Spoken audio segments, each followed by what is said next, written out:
Et pas en Jésus alors, si? Que devons-nous faire pour être sauvés à votre avis? Pourtant la Bible nous le dit. Non, vous pensez pas?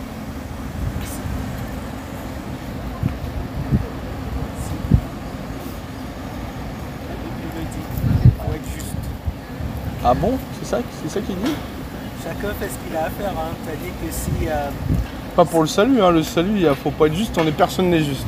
Selon Romains 3,10, il est écrit, selon qui est écrit, voilà, il n'y a point de juste, pas même un seul, oui, il n'y en a aucun qui fasse le bien. La compréhension, moi j'ai compris, la compréhension de la Bible, Ouais. c'est comme la compréhension d'une règle de droit. C'est-à-dire qu'il y a plusieurs types d'interprétations pour trouver la... Non, non, dans la Bible, il y a des doctrines fondamentales. Oui, et donc, après, c'est à nous de dispenser droitement la parole de la vérité. Donc, vous croyez et que, donc, il y a Dieu... que le catholique, lui, il est dans le fondamental ou pas? Moi, je suis pas catholique. Hein. Oui, je vous dis, puisque vous voyez qu'il a déjà une manière d'interpréter, lui, le catholique. Que vous interprétez. Non, mais attendez. Vous faites du droit. Oui, c'est justement... Ok, vous connaissez des fondamentaux. Et je suis chrétien catholique. Donc déjà, tout vous pour orienter le débat. Bah déjà, pour moi, si vous êtes avocat et en plus vous dites que vous êtes chrétien catholique, pour moi, je vous prendrai pas comme avocat. Oui, moi je suis... Oui, mais tant pis. Pourquoi je vous prendrais... Déjà, moi je prends pas tout le monde comme client déjà. Vous comprenez? Même c'est pas méchant, moi je vous parle directement. Moi je vous parle par l'esprit, ok? Non, je suis pas dans la méchanceté. Oui, je vous dis la vérité. Je vous dis, moi, je vous prendrais pas comme avocat si vous étiez catholique. Parce que Paul, dans Corinthiens 5 et même 6, il nous dit que vous prenez les gens du monde pour juges. C'est une honte. Et que, en fait, même le plus petit des frères, il pourrait mieux vous juger. Parce qu'il a l'esprit de Dieu. Et donc, pour moi, le catholicisme n'est pas de Dieu. Enfin, c'est même pas pour moi. C'est carrément, elle n'est pas de Dieu. Okay. La Bible inscrit le catholicisme en faux parce qu'elle croit à un salut par les œuvres. Et vous m'avez justement répondu, pour être sauvé tout à l'heure, enfin, vous l'avez vaguement répondu, je ne sais pas si c'est vraiment votre réponse finale, mais vous m'avez dit, il faut être juste. Non, pour être sauvé, c'est d'avoir cru au Seigneur Jésus-Christ. D'avoir mis toute sa confiance en lui pour le salut. Oui, mais il fallait me demander ce que j'entends par juste. Ah oui. Oui, donc dans le sens être justifié. Oui.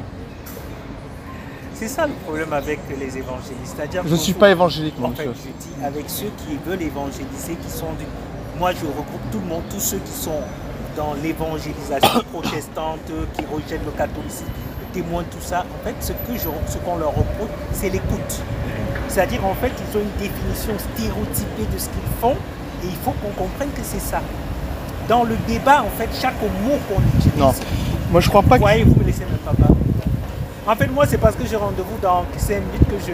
Non, mais je vois, vous va en venir. Écoutez, ce que je veux vous dire, dans un dialogue, c'est pour ça, des fois, vous me coupez, je vous coupe, c'est comme ça, c'est la vie. Et donc, ce que je veux dire, voilà, c'est que, non, pour être sauvé, il n'y a qu'une seule chose à faire. Ce sont des doctrines fondamentales. Ceux qui ne sont pas d'accord... J'ai dit, je suis avocat, donc moi, je tiens chaque mot, mais bien sûr. C'est justement ce que j'essaie de vous expliquer. Oui, c'est qu'il y a des doctrines fondamentales qui ne sont pas de l'interprétation, ok? Il y a des choses qu'on n'interprète pas. C'est-à-dire que si quelqu'un interprète différemment les doctrines fondamentales, et je vais en venir, eh ben, c'est qu'en fait, c'est un menteur. Ce n'est pas un point de vue, c'est un menteur. Oui, je veux savoir. Ok. Donc, doctrine fondamentale, le salut par la foi seule, c'est une doctrine fondamentale. La Trinité... Ça veut dire quoi, là, le salut par la foi seule? Le salut par la foi seule, c'est le fait d'avoir mis sa confiance en Jésus-Christ pour son salut et rien d'autre. Non, parce que regardez, il y a des gens qui vont vous dire... Il y a des gens qui vont vous dire... Non, mais c'est ce que biblique. Non, mais vous utilisez des termes... Vous connaissez seulement la notion de foi, comment elle est grande. Et vous dites, écoutez, la Bible dit qu'il suffit de croire en Jésus pour être sauvé. Oui, vous avez des centaines de versets. Croire, c'est mettre sa confiance, c'est pas agir en conséquence. Ça, c'est pas vrai, ça, c'est du calvinisme. Okay, vous comprenez? Ça, c'est les protestants calvinistes, tu vois, c'est des avocats aussi. D'ailleurs, les avocats, ils ont la même chasuble que les protestants, d'ailleurs. Oui, protestants les avocats, en fait, la profession d'avocat vient du christianisme. Oui. Parce qu'en fait, il faut défendre la veuve et l'orphelin. C'est de là, en fait, que vient la profession d'avocat.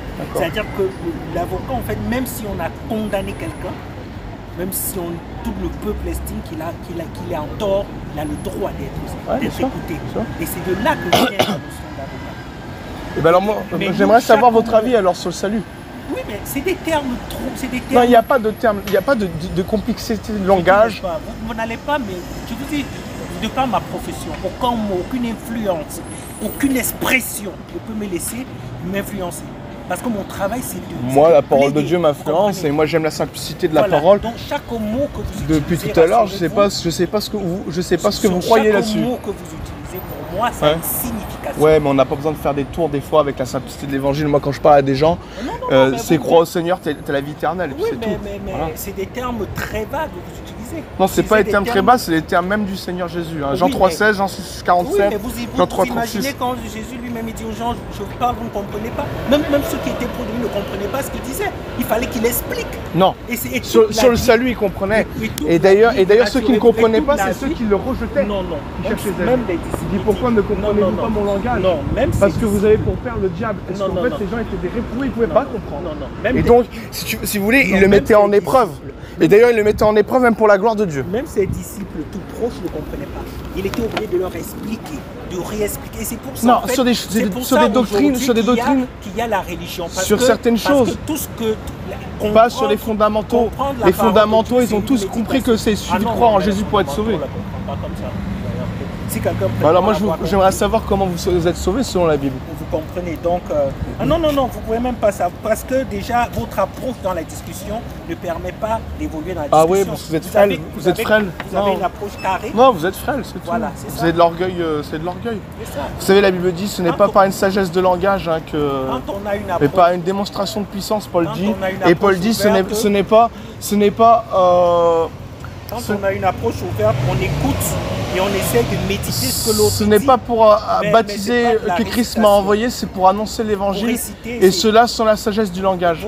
Afin que la croix de Christ ne soit pas rendue vaine. Non, c'est moi, pour moi, je suis dans une dynamique réelle, honnête et claire. Vous êtes dans l'orgueil.